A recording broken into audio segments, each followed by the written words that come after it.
నేడు జగనన్న విద్యా దీవెన జమ చేయనున్నారు. పామరులో బటన్ నొక్కి సీఎం జగన్ ఈ అమౌంట్ ను జమ చేయనున్నట్టు తెలుస్తోంది. గత ఏడాది అక్టోబర్ డిసెంబర్ త్రైమాసికానికి 708.68 కోట్లు విడుదల చేశారు.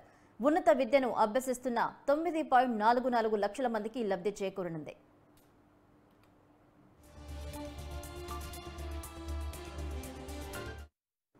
నేడు జగనన్న విద్యా దీవెన జమ చేయనున్నారు. పామరులో సీఎం జగన్. ఇదే అంశానికి సంబంధించి మరిన్ని అప్డేట్స్ మా ప్రతినిధి ప్రసన్న అందిస్తారు. ప్రసన్న, జగన్ విద్యా దీవెన కార్యక్రమం కింద పామర్లో, కృష్ణా జిల్లా పామర్లో ముఖ్యమంత్రి జగన్మోహన్ రెడ్డి నిధులు విడుదల చేస్తున్నారు. ప్రధానంగా ఏంటంటే పాలిటెక్నిక్ కానీ, మెడిసిన్ కానీ, ఇంజనీరింగ్ కానీ, ఐటీఐ కానీ ఇతర ఉన్నత చదువులు ఎవరైతే చదువుకుంటూ ఉన్నారో వాళ్ళకి ఫైనాన్షియల్ గా అసిస్టెన్స్ ఇవ్వడం కోసం చాలా మంది ఆర్థిక సహాయం లేక, ఆర్థిక స్తోమత లేక చదువు ఆపేసుకున్న వాళ్ళు ఉన్నారు.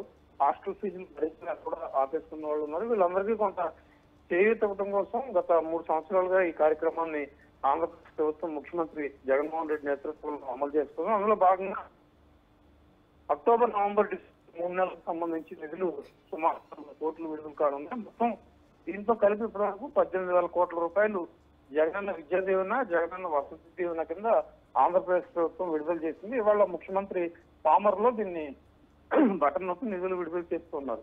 అయితే ఏంటంటే చాలా చోట్ల ఫీజు రియంబర్స్మెంట్ విషయంలో రకాలైన ఇబ్బందులు ఉన్నాయని విమర్శలు వస్తున్నాయి. వీళ్ళందరికీ సెట్టడం కోసం ఒక సింగిల్ వ్యవస్థ కూడా ఏర్పాటు చేసి డైరెక్ట్ గా ఫీజు వాళ్ళ ఖాతాల్లోకి వెళ్ళేలా కూడా కొన్ని చర్యలు తీసుకోవడం జరుగుతుంది. దీంతో కొంత పాలిటెక్నిక్ కానీ, మెడిసిన్ కానీ ఇలాంటివి చదవడానికి ఇబ్బంది లేకుండా వాళ్ళు ఉండే పరిస్థితి అయితే ప్రస్తుతం మనకి కనిపిస్తోందని చెప్పుకోవచ్చు. టోటల్ గా 9 లక్షల మంది విద్యార్థులకు 700 కోట్ల ఆర్థిక సహాయం ఈ రోజు జరుగుతూ ఉంది.